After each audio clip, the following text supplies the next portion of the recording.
So, hello students, welcome to RTP of September 25. Now, we discuss how to, we have discussed in the video on case study, how to handle case studies. Two more case studies I'll solve from here. So, let's go for the first one. Also Toys Limited is an exciting new player in the toy manufacturing industry, founded with a passion for creating high quality, engaging, and educational toys. The company aimed to make a positive impact on the industry and also on the development of young minds through imaginative play. The following statement provides a comprehensive analysis of the various cost variances for a particular period, outlining the differences between expected cost and actual expenditure. Bakwas. Following are the variances is what they are trying to tell you. Material का price variance दिया है, material का usage variance दिया है, labour का rate variance दिया है, labour का एफिशिएंसी वेरिएंस दिया है, वेरिएबल ओवरहेड का एक्सपेंडिचर वेरिएंस दिया है, वेरिएबल ओवरहेड का एफिशिएंसी वेरिएंस दिया है, फिक्स्ड ओवरहेड का एक्सपेंडिचर वेरिएंस दिया है. Production volume 7,500 units. लेकिन ये बजटेड है. Material purchased 3750. Material used 3750. Purchase भी 3750, use भी 3750. Direct material cost 1,12,500. Direct labour cost जो है वो 5625 है. Direct labour hours are 5625. Direct labor cost 112,500, variable overhead cost 56,250, fixed overhead cost 112,500. Okay. Some other information is relating to the same period. Stock of raw material and finished goods are valued at predetermined standard cost for easier cost comparison and reporting. ये नया है. This is new. This happens only when you follow single plan in standard costing. इसका एक detail video आपको मिल जाएगा, tension मत लो. इसका डिटेल वीडियो मेरे YouTube चैनल पे आ जाएगा. I am going to do that. एक बार देख सकते हो आप. सिंगल प्लान और पार्शियल प्लान करके दो प्लान्स होते हैं. पार्शियल प्लान जब भी फॉलो करते हो तो आपके लिए एक्चुअल वैल्यू पे स्टॉक का वैल्यूएशन होता है. लेकिन जब सिंगल प्लान फॉलो करते हो तो आपका स्टॉक वैल्यूएशन हमेशा स्टैंडर्ड कॉस्टिंग पे होता है. और अगर ऐसा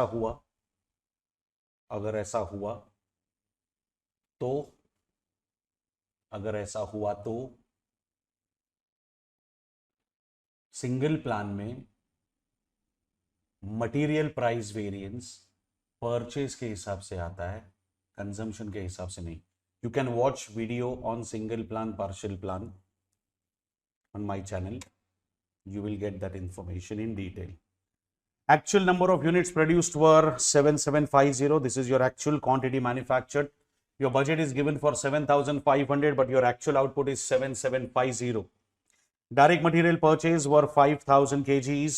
From the information given above, you are required to figure out the following in actual: quantity of material used and direct material cost. Quantity of material used and direct material cost. सोचो क्या दिया है consumption के लिए.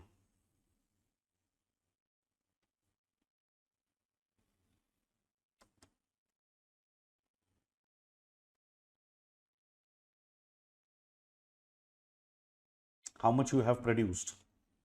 7750. अरे how much you have produced? 7750.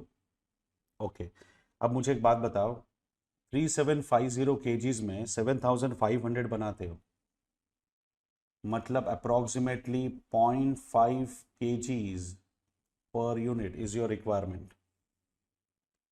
0.5 kgs is your requirement, yes or no? जल्दी बताओ फटाफट. 0.5 is your requirement, हाँ या ना? Yes, sir. Okay, 0.5 kgs per unit you need. तो बॉस 7750 के लिए what should have been your standard requirement? 7750 units अगर आपने बनाए तो स्टैंडर्ड रिक्वायरमेंट कितनी होनी चाहिए थी? 3875. 3875. आपकी रिक्वायरमेंट होनी चाहिए थी 3875. ठीक है, अभी आपसे पूछा क्या है? Material used and direct material cost. Material used and direct material cost, tell me, ये रिवर्स सम जैसा है? Yes. ओके, और रिवर्स सम में मैंने कुछ बताया था आपको क्या करना है? रिवर्स सम में मैंने बताया था आपको, you can always start with something which is normally not given.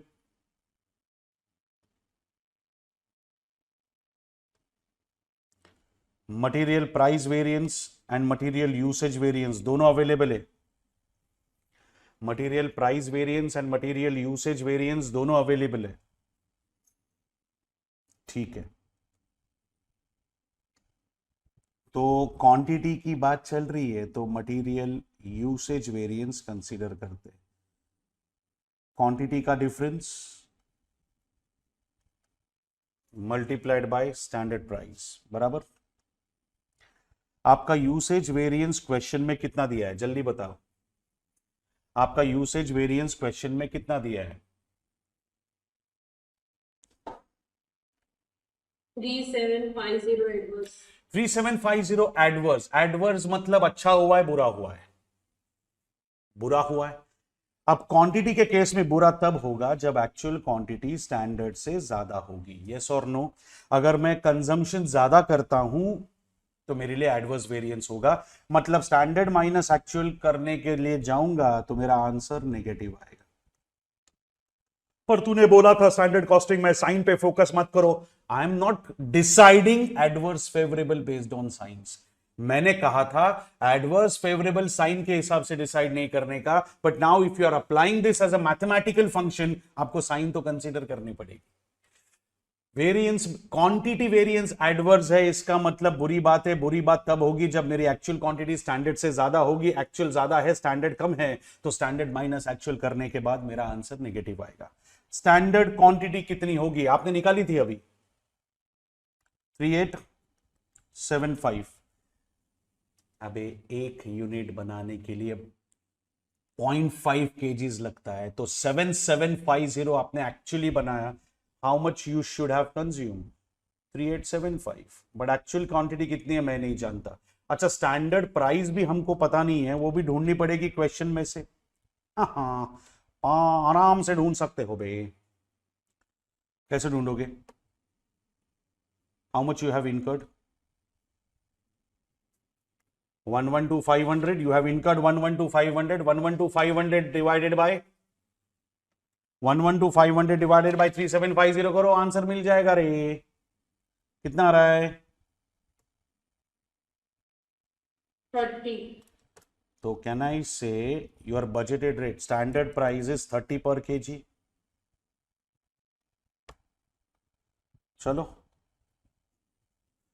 -3750 divided by 30 कितना आता है? -3750 डिवाइडेड बाई 30 कितना आता है? 125 minus 1. -125 is equal to 3875 minus actual quantity. तो बॉस एक्चुअल क्वांटिटी कितनी हो जाएगी? 3875 प्लस 125 इज इक्वल टू 4000. मतलब हमको एमसीक्यूज में आंसर 4000 वाला ढूंढना है। अरे देवा, 2 है, कोई बात नहीं, पहले 2 तो नलीफाई हो जाएंगे। अब डायरेक्ट मटेरियल कॉस्ट ढूंढनी है ना हमको, ठीक है, डायरेक्ट मटेरियल कॉस्ट ढूंढ लेते हैं। How will you go for direct material cost?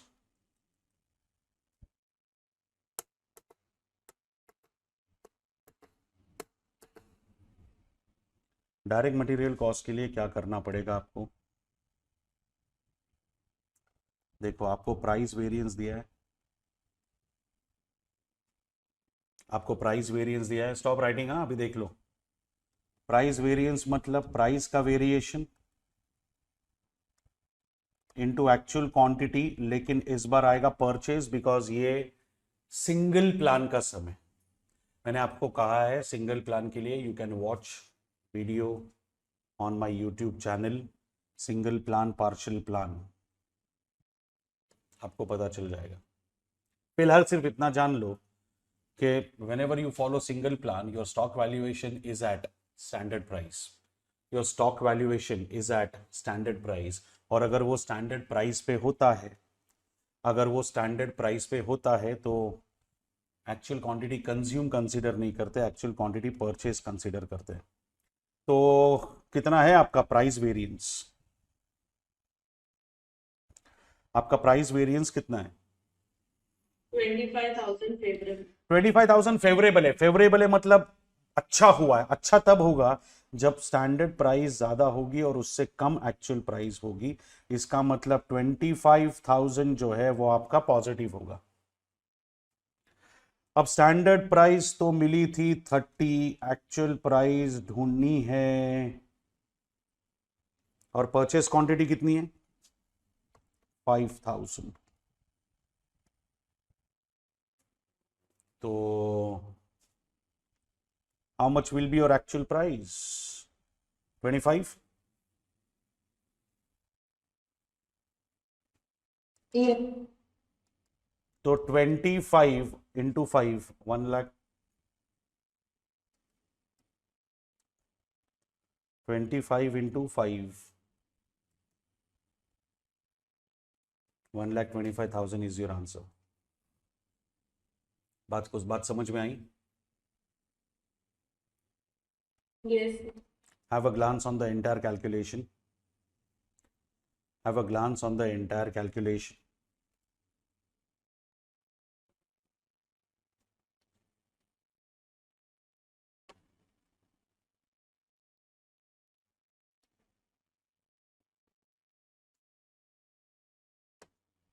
समझाइए।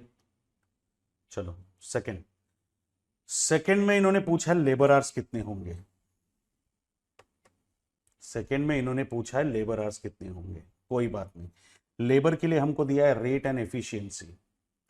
अब लेबर के लिए इन्होंने दिया है रेट एंड एफिशिएंसी, जरा लेबर की बात कर लेते हैं। जरा लेबर की बात कर लेते हैं। Labour hours 5625 for producing 7,500 units. तो कैन आई से 0.75 hours you need per unit. जैसे ये 0.5 kgs पर यूनिट था, वैसे 0.75 hours you need per unit. और जैसे आपकी कॉस्ट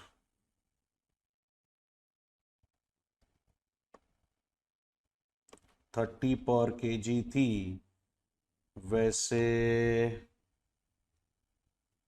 112,500 की budgeted labour cost divided by budgeted hours, क्या रेट आ रहा है? 20 पर आवर, बराबर। अब आपको आवर्स मांगा है, तो it is always advisable to use the variance जिसमें आवर्स लगते हैं, और उसमें आएगा लेबर एफिशिएंसी वेरिएंस, उसमें आएगा labour efficiency variance. Labour efficiency variance में क्या क्या आएगा, standard hours minus actual hours, hours का वेरिएशन इनटू स्टैंडर्ड रेट। अब एफिशिएंसी वेरिएंस कितना बोला है आपको, 3750 एडवर्स। एडवर्स है मतलब बुरा हुआ है, बुरा तब होगा जब एक्चुअल स्टैंडर्ड से ज्यादा होगा। बुरा तब होता है जब आप एक्चुअल आवर्स आपके स्टैंडर्ड से ज्यादा है, मतलब एक्चुअल अगर स्टैंडर्ड से ज्यादा है तो इस 3750 भी, ये भी आपको नेगेटिव लेना पड़ेगा। स्टैंडर्ड आवर्स तो ढूंढ सकते हो बाबा, आपने एक्चुअली 7750 यूनिट्स बनाए, your actual output is 7750, you should have taken 0.75 hours for each unit, so 7750 multiplied by 0.75, 7750 multiplied by 0.75 कितने आवर्स लेने चाहिए थे,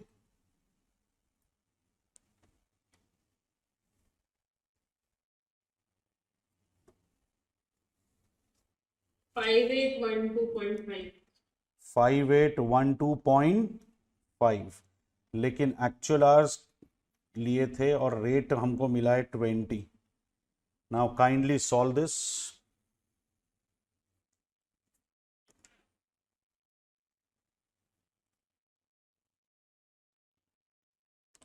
you will get information about actual hours. Actual hours तो खड़े खड़े इधर ही मिल जाएगा, आपको कुछ सोचने की जरूरत नहीं पड़ेगी।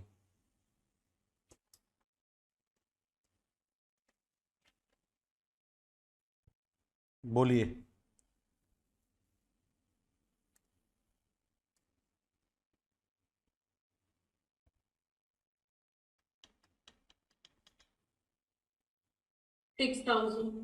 आपको मिला ये actual hours 6000।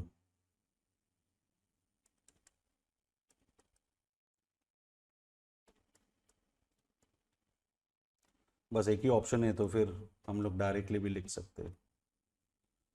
And then they have asked us to find out labour cost. अभी वैसे ही एक वेरिएंस और है अपने पास जो यूज नहीं किया था हमने, labour rate variance. Rate variance मतलब रेट का वेरिएशन कितना है, labour rate variance guys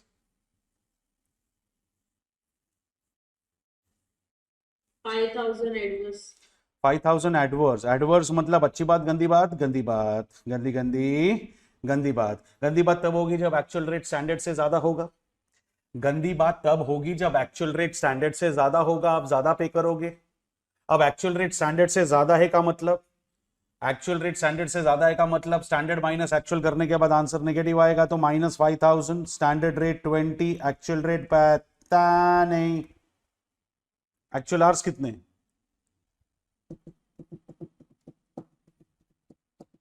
6000। Actual hours है 6000, तो सॉल्व करो, आपको एक्चुअल रेट मिलेगा।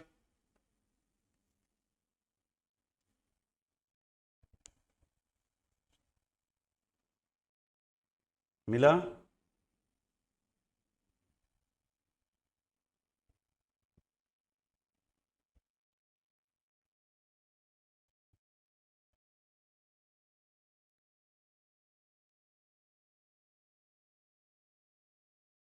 अरे मिला क्या,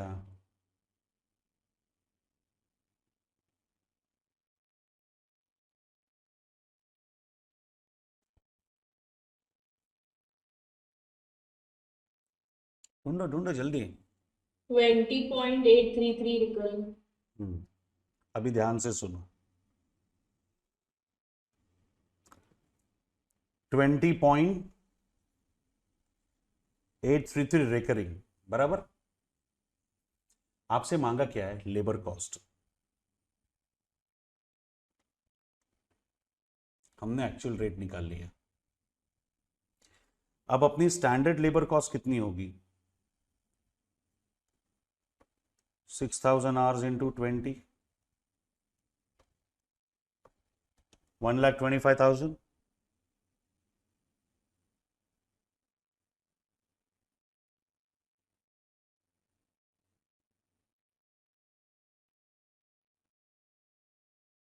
1,20,000.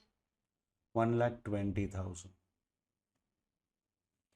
ध्यान से सुनना अभी। 1,20,000 आपको खर्चा करना चाहिए था। आपका कॉस्ट वेरिएंस कितना है?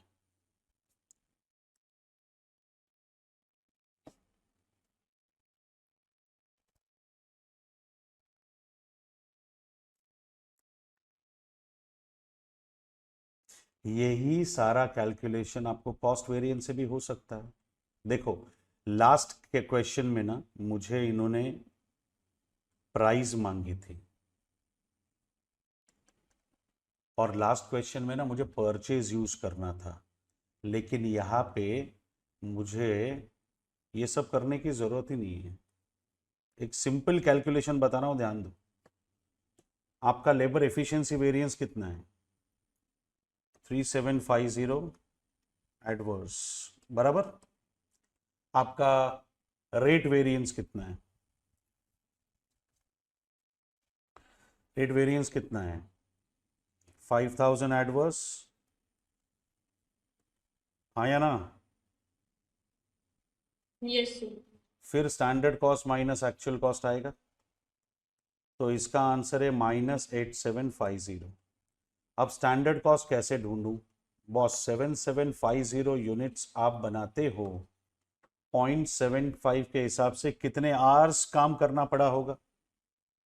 7750 units multiplied by 0.75 hours per unit, कितने आवर्स काम करना पड़ा होगा? मल्टीप्लाइड बाय 20 पर आवर का आपका रेट, ये होगी आपकी स्टैंडर्ड कॉस्ट। अब इसी को यूज करके you can directly find out actual cost as an answer.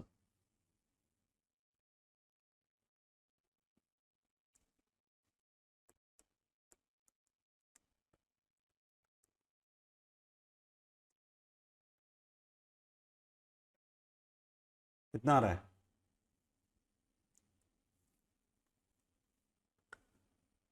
Actual cost 1,25,000. Actual cost 1,25,000 आएगा। चेक करो आपका कैलकुलेशन। Labour cost 1,25,000। अरे बात समझ में आई क्या किया वो?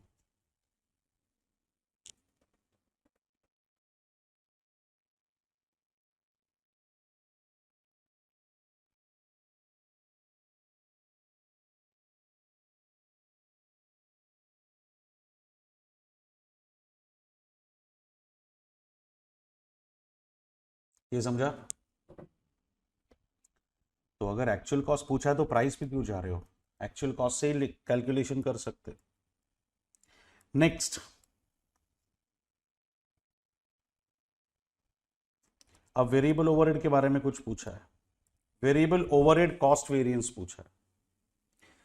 अब वेरिएबल ओवरहेड कॉस्ट वेरिएंस मांगा है। वेरिएबल ओवरहेड के बारे में भी सोचो। Cost is 56,250. 56,250 is a cost of 7,500 units. 56,250 is a cost of 7,500 units. तो वेरिएबल कॉस्ट पर यूनिट कितनी है? Standard variable cost per unit 56,250 divided by 7,500 कितना आ रहा है? 7.5. तो बॉस, कैन आई से 7.5 per unit is your variable cost? हाँ या ना? Yes. Yes. Yes, sir. Multiplied by 7750 units actually produced. My cost should have been 7.5. So for 7750, it should have been 58,125. my standard cost should have been 58,125 minus actual cost, which I don't know, minus actual cost, which I don't know. And that gives me the cost variance, and cost variance can be calculated by adding. Cost variance can be calculated by adding variable overhead expenditure and efficiency. दोनों adverse है तो 16,875 16,875 और वो adverse है favourable है, adverse है favourable है, adverse है। तो मतलब माइनस आएगा। एडवर्स है मतलब बुरा हुआ, बुरा तब होगा जब एक्चुअल वेरिएबल ओवरहेड स्टैंडर्ड से ज्यादा होंगे, तो standard minus higher actual, minus answer देगा। तो अभी I hope you got the answer. Actual जाएगा यहाँ पे, स्टैंडर्ड आएगा यहाँ पे, आई मीन 16 से 875 आएगा यहाँ पे। 75,000। Oh my God, that's lovely. 75,000 आपको आंसर मिल गया है, देख लो। I hope this is clear. This is how you're supposed to get the answer. अरे ये समझा? Yes. गुड। अब फिक्स्ड ओवरहेड में भी कॉस्ट वेरिएंस पूछा है। B R fixed overhead budgeted cost, fixed overhead budgeted cost is 112,500 बराबर। Fixed overhead cost is 112,500, fixed overhead expenditure variance is 62,500। Oh my god, expenditure variance मतलब budget variance, budget variance is 62,500 favourable, मतलब आपने जितना सोचा था उससे कम खर्चा किया होगा। If your fixed overhead expenditure variance, if your fixed overhead budget variance is a favorable variance, that means your estimated cost must be more than actual cost, or your actual cost must be lesser than estimated cost. आपकी estimated cost अगर 112,500 थी, expected थी, और अगर 62,500 का आपको variance मिला है, मतलब 50,000 में आपने काम कर दिया होगा।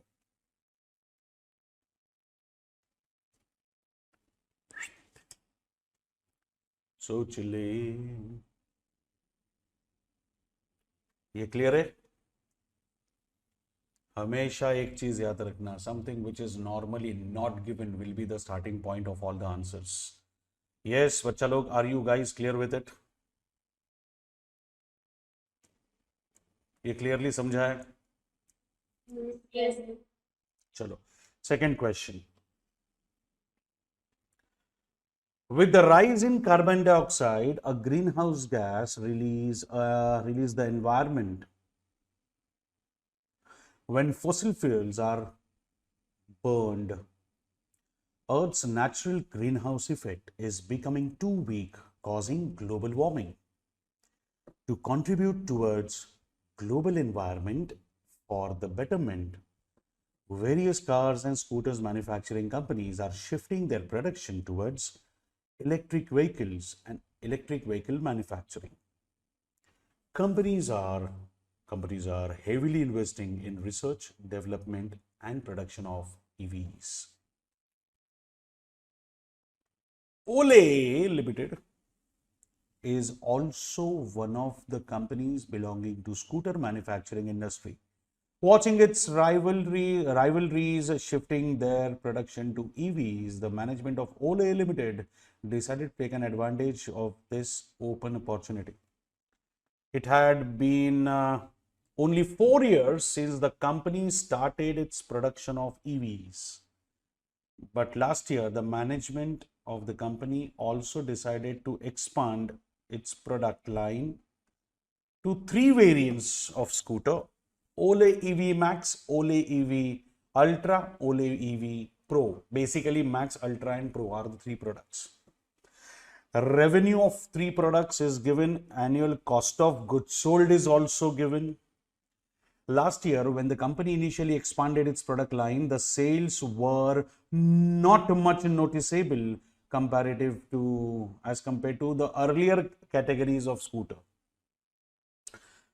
The company could only sold 528, 330 and 110 units of Max Ultra and Pro respectively against the order of 616, 396 and 165 units respectively.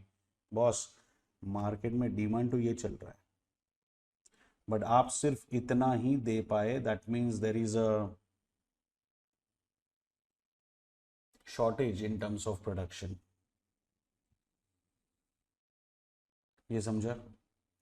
However, with the increasing awareness about the EVs, more people started enjoying EVs, and during the current year, the company's order and sales jumped to 5 times as compared to last year. Oh my God!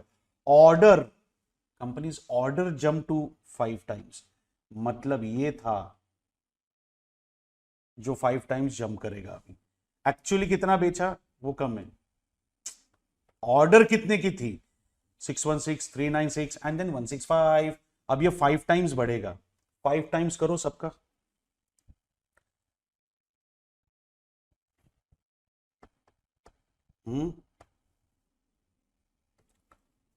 अरे हो ना तुम लोग, जाना. 3080 so this will be 3080 1980 9980. 1980 Okay, 1980 and 825. 825. बढ़िया. 5 साल में ये होने वाला है. अच्छा, इन्होंने कॉस्ट ड्राइवर देना भी शुरू कर दिया है. First activity, second activity, third activity, fourth activity, fifth activity. ठीक है.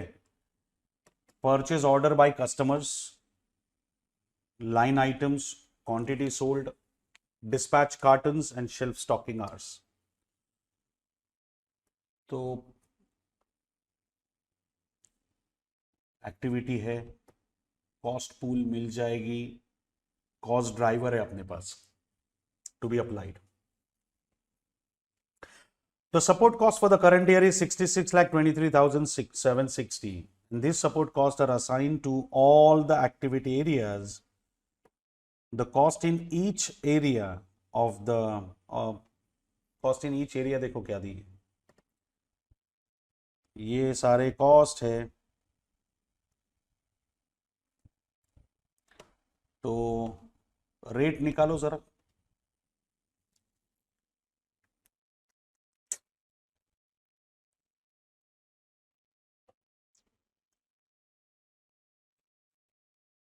First one is at 21.24.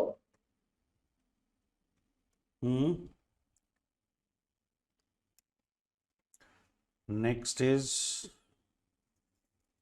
4.93. 9286 है. 4.93 ले लेते. नेक्स्ट.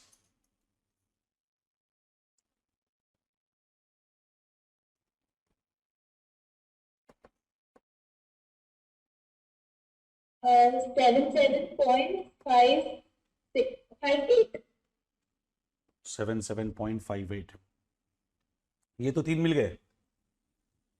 21.4, 4.93, 77.58. ये तीनों की टोटल क्या दे लो.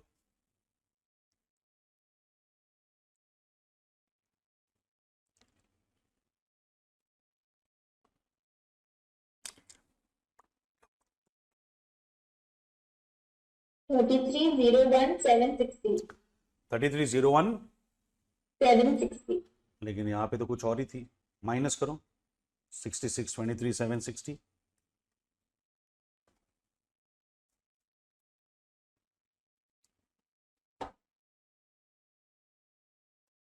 कितना शॉर्टफॉल है? 33,22,000. ये देख नीचे दिया हुआ है. समझ में आ रहा है? तो 3 का कॉस्ट ड्राइवर तो मिल गया, बाकी 2 का ढूंढना पड़ेगा. Customer purchase order. गाइज अपने टोटल परचेज ऑर्डर कितने? ये कितना था? 3080 1980. लास्ट कितना था? 82.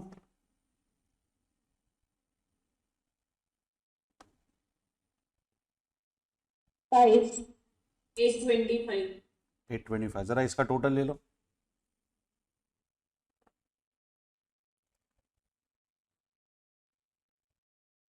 Five eight eight five. तो टोटल ऑर्डर्स कितने थे? 5885। तो सुनो, इसको 5885 से डिवाइड करना पड़ेगा, तब जाके रेट मिलेगा। निकालो।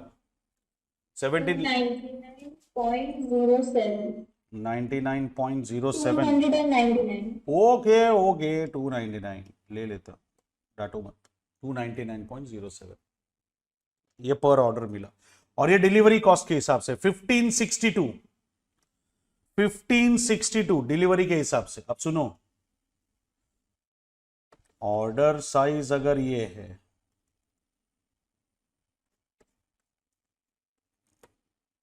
तो डिलीवरी अपना इसका 5 टाइम्स होगा, तो शॉर्टफॉल तो सेम ही है। तो 528, 330, 110 तीनों को इंटू इंटू चिंटू 5 करो, 555।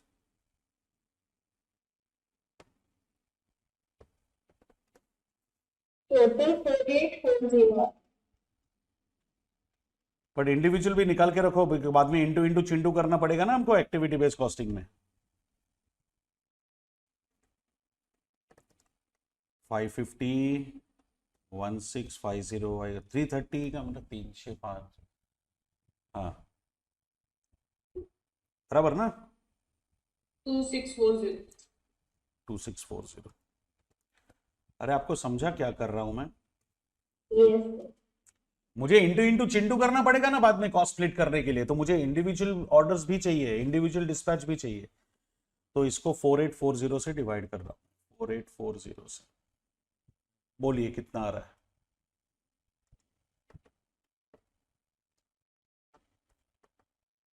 $322.73. चलो, मतलब मेरे पास पांचों कॉस्ट ड्राइवर्स आ गए। Average number of line items per order, average number of line items per order, average number of carton shipped, अगर ये शिफ्ट है तो ये डिस्पैच के हिसाब से आना चाहिए, और ये ऑर्डर्स के हिसाब से आना चाहिए। तो ये पर ऑर्डर है ना, तो नंबर ऑफ ऑर्डर से मल्टीप्लाई करना पड़ेगा हमको, और जो डिस्पैच है वो नंबर ऑफ डिस्पैच के हिसाब से मल्टीप्लाई करना पड़ेगा। Average number of hour shelf stocking per delivery, ये भी डिलीवरी के हिसाब से मल्टीप्लाई करना पड़ेगा, तब जाके टोटल मिल पाएगा। Company wants you to figure out the following to ascertain the product line, which product line is more profitable. For the current year, how much is the order received and units sold of the three product respectively? तो current year का क्या बोलते हो?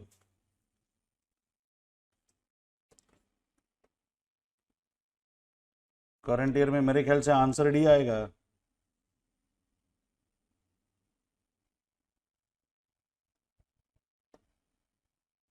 नहीं, हमने निकाला था ना इधर, Yes sir, D option. तो डी आना चाहिए।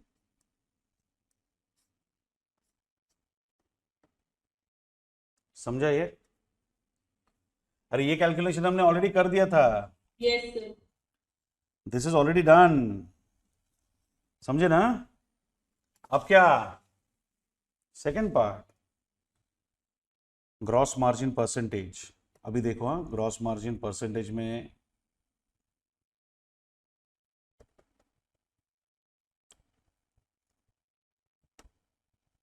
ये दोनों सेम है, ये दोनों सेम है, तो मतलब इज्जत से अलग से कैलकुलेशन करना पड़ेगा।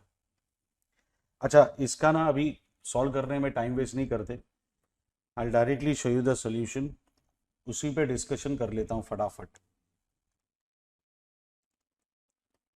Okay, kindly pay attention here. लिखना मत, इधर ध्यान दो। आपको हर एक प्रोडक्ट की सेलिंग प्राइस दी है क्वेश्चन में, करेक्ट? Yes, sir.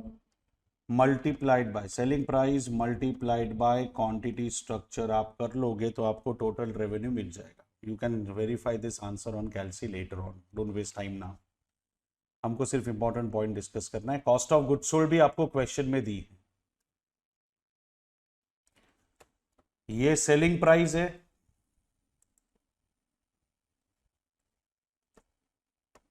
ये कॉस्ट ऑफ गुड्स सोल्ड है। ऑर्डर्स के हिसाब से नहीं गए हम लोग, एक्चुअल सेल्स के हिसाब से जा रहे हैं। अब आपको मिली total cost of goods sold, total revenue, आपको ग्रॉस प्रॉफिट मिला। ग्रॉस प्रॉफिट में से आपने total store support cost minus कर दी,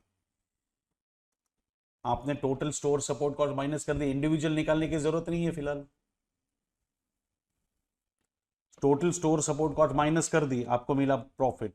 ये प्रॉफिट सेल्स पे। ग्रॉस मार्जिन मतलब GP on sales, and operating profit मतलब ऑपरेटिंग इनकम परसेंटेज मतलब ऑपरेटिंग प्रॉफिट ऑन सेल्स। तो इसका सेल्स पे परसेंटेज निकाला और फिर इसका सेल्स पे परसेंटेज निकाला, ये रहा सेल्स आपका 53 करोड़ 46 लाख 99,000 निकालो। 53 करोड़ 49 लाख 46 lakhs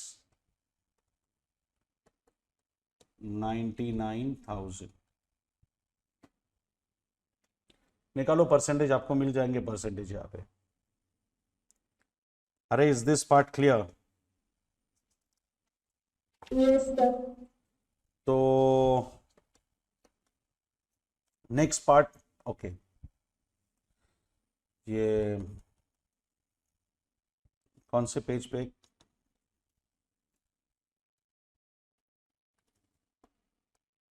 Six. एक मिनट,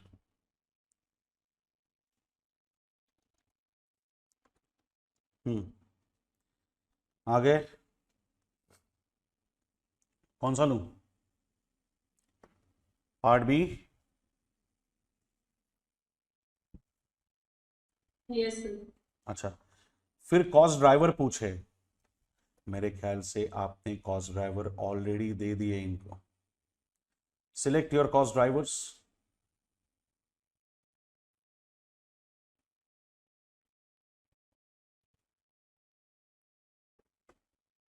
ए एंड डी तो एप्लीकेबल ही नहीं होगा। सिलेक्ट योर कॉस्ट ड्राइवर्स, हमने ऑलरेडी निकाल लिए कॉस्ट ड्राइवर्स का रेट। कितना आ रहा है?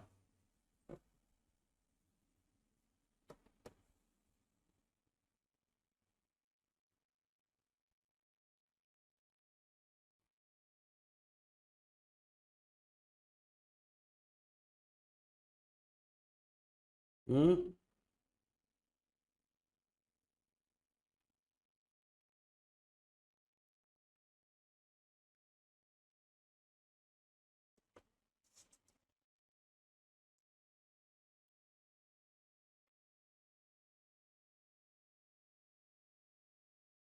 क्या मिला?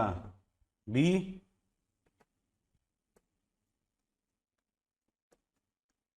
अरे निकाला तो है यहाँ पे सब कुछ।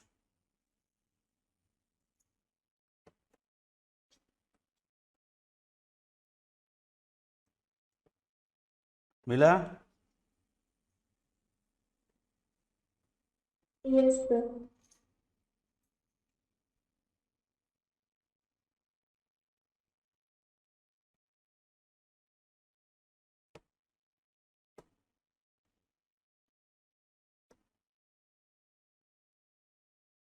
बराबर से चेक करो एक एक चीज।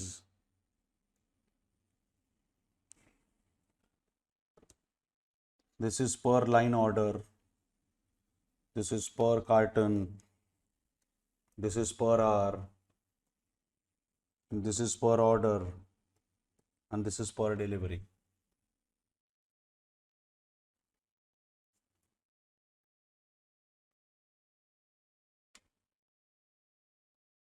बोलिए, Yes, sir. क्लियर?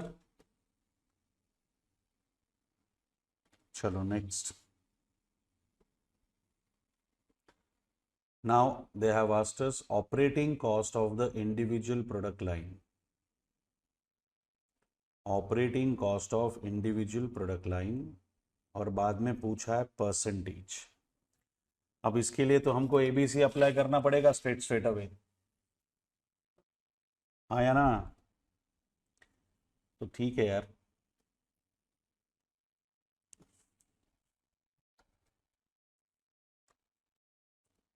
ध्यान से देखना, मैं सिर्फ समझा देता हूं, बाद में आराम से तुम लोग प्रैक्टिस कर सकते हो. There is nothing to be discuss as such now. आपके पास कॉस्ट ड्राइवर है, आप नॉर्मल कैलकुलेशन कर लो, आपकी पूरी स्टोर सपोर्ट कॉस्ट स्प्लिट हो जाएगी. These are 5 activities. You already have cost drivers, so you multiply the rate with all cost drivers. इसीलिए मैंने आपसे कहा था कि 2640 यूनिट्स भी निकाल लो और 3080 ऑर्डर्स भी निकाल लेना. I hope you are recollecting this. Yes, sir. Multiplied by respective rate आपको कॉस्ट देगा, आपकी कॉस्ट एलोकेट हो जाएगी एंड अकॉर्डिंगली वो माइनस कर दोगे तो आपको परसेंटेज मिल जाएगा. अब इसमें कुछ नहीं बचा, अब इस क्वेश्चन में कुछ दम नहीं है. समझ में आया? Yes, sir. एकदम क्लियर है? कोई डाउट, कोई कंफ्यूजन इसमें? No. ओके.